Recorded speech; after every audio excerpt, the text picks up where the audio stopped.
नमस्कार, मैं जितेंद्र चतुर्वेदी। पश्चिम बंगाल के नतीजों ने पूरा सियासी घोड़ा भाग बदल दिया है और अब दो ऐसे राज्य हैं जहां पर ये माना जा रहा है कि भाजपा की सरकार बनने जा रही है। ये बात आपको एक बार की ठिठकाएगी, लेकिन जो समीकरण बन रहे हैं वो असल में इसी ओर संकेत भी दे रहे हैं और संदेश भी दे रहे हैं। संकेत क्यों दे रहे हैं? देखिए, हुआ क्या है कि पश्चिम बंगाल को तो ये माना जाता था ना कि टीएमसी के लिए अजेय है, वहाँ आप जो है टीएमसी को हरा नहीं सकते हैं। और उसकी सबसे बड़ी वजह जो है 27-28% वो मुस्लिम वोट है जो एक तरफा टीएमसी की तरफ जाता है। ऐसी परिस्थिति में आप कैसे हरा सकते हैं?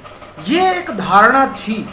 उस धारणा को बीजेपी की प्रचंड जीत ने ध्वस्त कर दिया।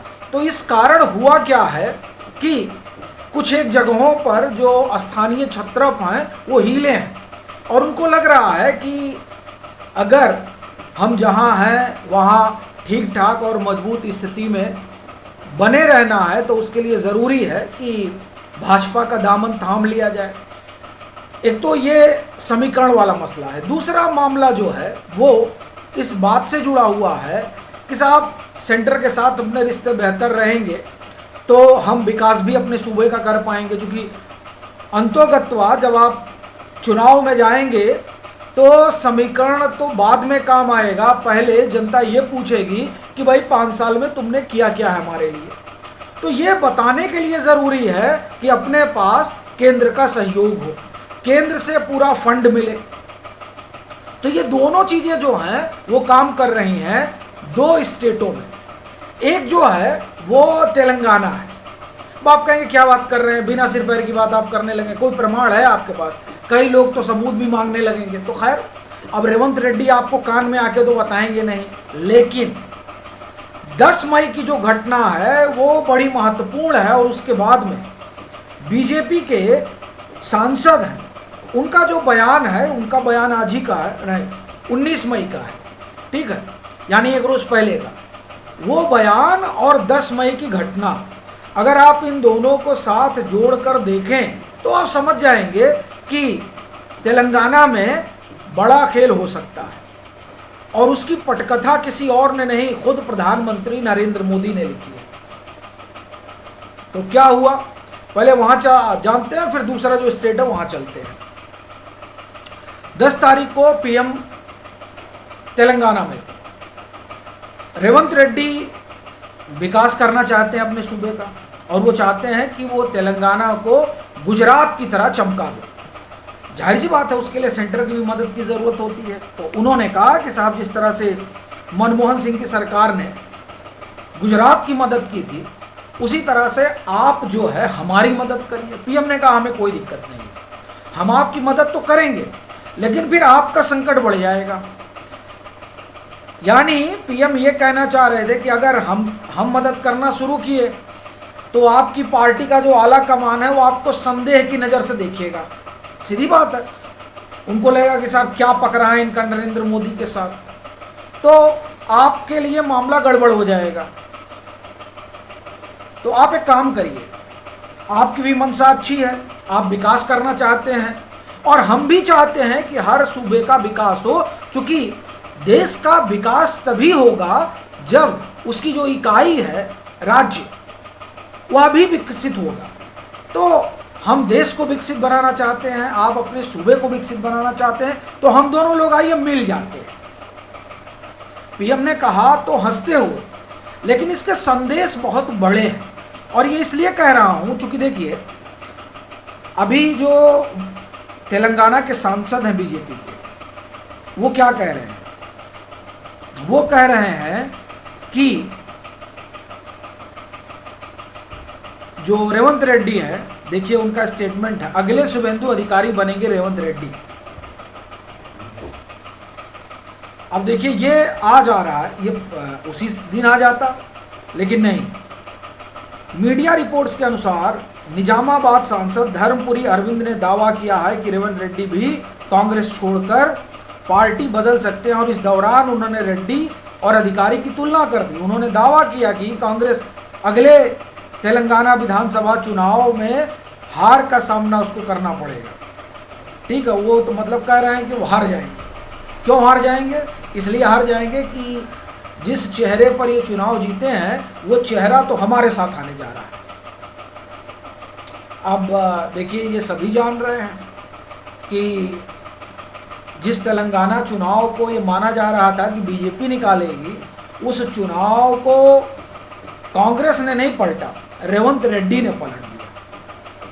तो इसलिए जो है सुगबुगाहट बहुत बढ़ी हुई है कि पहले पीएम कहते हैं कि ऐसा हो जाएगा, अब जो है बीजेपी के सांसद कह रहे हैं, तो यानी कुछ तो है जो पक रहा है। और क्या उस पकने में तेलंगाना में वाकई में डबल इंजन की सरकार बनने जा रही है?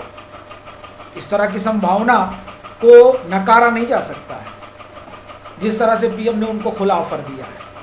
तो एक तो तेलंगाना है, नहीं मैं तमिलनाडु की बात करने नहीं जा रहा हूँ भैया। तमिलनाडु वाला मसला जो है वो अलग है। वहाँ मैं नहीं कह रहा हूँ कि बीजेपी की डबल इंजन की सरकार बनने जा रही है, लेकिन विजय जिस रास्ते पर चल रहे हैं, थलपति विजय, उससे आने वाले दिनों में वहाँ संभावना खूब पनप रही है बीजेपी की। तो मैं बात तमिलनाडु की नहीं करूँगा। हाँ, ये ज़रूर है कि दक्षिण को लेकर बीजेपी सजग है, लेकिन अभी हम लोग जो दूसरा स्टेट है जिसकी चर्चा करने जा रहे हैं वो झारखंड है। अब यहाँ ये सुनकर आप थम जाएंगे क्या, अरे इसमें तो नया क्या है। बात ठीक है, नया क्या है, लेकिन तेलंगाना में जो हो रहा है, यानी जो हो सकता है, आप ये कहें जो हो सकता है, उसके कारण अलग है, और जो झारखंड में हो सकता है उसके कारण अलग है। झारखंड का मसला क्या है कि देखिए, हेमंत सोरेन देख रहे हैं कि ये जो इंडिया ब्लॉक है, इंडिया ब्लॉक में कांग्रेस किस तरह से उनको हाशिए पर धकेले रहती है। अभी जो विधानसभा का चुनाव हुआ पिछला, उस विधानसभा के चुनाव में कांग्रेस तो आराम से सो रही थी, सारी जान तो हेमंत सोरेन ने लगाई। ठीक है, दूसरा कारण कि देखिए, वो झारखंड का विकास चाहते हैं और उस विकास के लिए पैसे की ज़रूरत है, और कांग्रेस के साथ अगर आप गठबंधन में रहें तो जाहिर सी बात है, अगर आप पैसा लेंगे तो दिक्कत, यानी अगर सेंटर आपको मुहैया कराता है सुविधाएं तो दिक्कत, और नहीं कराता है तो दिक्कत। तो चूँकि कराने में वही स्थिति होगी जो रेवंत रेड्डी की पीएम ने बताई कि हमको दिक्कत नहीं, हम तो कराएंगे, लेकिन फिर तुम्हारा क्या होगा ये समझ लो। तो वही स्थिति हेमंत सोरेन की भी है। अच्छा, हेमंत सोरेन देख रहे हैं कोई बहुत ज़्यादा सहयोग नहीं मिल रहा है सिवाय इस बात के कि मंत्री हमारा भी होना चाहिए, यानी कांग्रेस की तरफ से। तो इसलिए चर्चा ये है कि वहाँ पर हेमंत सोरेन का मन बदल सकता है, और कई लोगों का मानना है कि बदल रहा है। कुछ एक लोग कह रहे हैं कि ईडी और सीबीआई की वजह से बदल रहा है। इस तरह की बातें जो हैं वो होती रहती हैं पॉलिटिकल जो लोग हैं उनको लेकर, कि साहब वो इस वजह से डर गए हैं या इस वजह से घबरा गए हैं।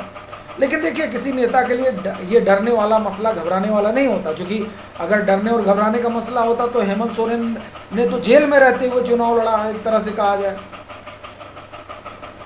ठीक है, तो वो सब मसला नहीं है। मसला सीधा ये है कि वो देख रहे हैं कि हमारे लिए स्टेट का विकास ज़रूरी है, और उसके लिए हमको जिधर जाना चाहिए वो उधर जाने के मन में हैं, ऐसा कहा जा रहा है। क्योंकि अगर ईडी सीबीआई का मसला होता तो जब उनको जेल में बंद किया गया था ना, तो वो उसी समय जो है अपनी पार्टी एनडीए में, मतलब एनडीए का हिस्सा बन जाते, लेकिन तब तो वो उन्होंने जेल जाना पसंद किया, एनडीए का हिस्सा नहीं बने, क्योंकि वो जानते थे कि हमको बंद कर दिएगा तो हमारा जीतना मुश्किल है, मतलब तय है, माफ़ करिएगा, मतलब जेल में जाने के बाद उनका जीतना तय, वो जान रहे थे। और अभी भी उनके लिए जीतने वाला संकट नहीं है, यानी हेमंत सोरेन के लिए, झारखंड मुक्ति मोर्चा के लिए ये संकट नहीं है।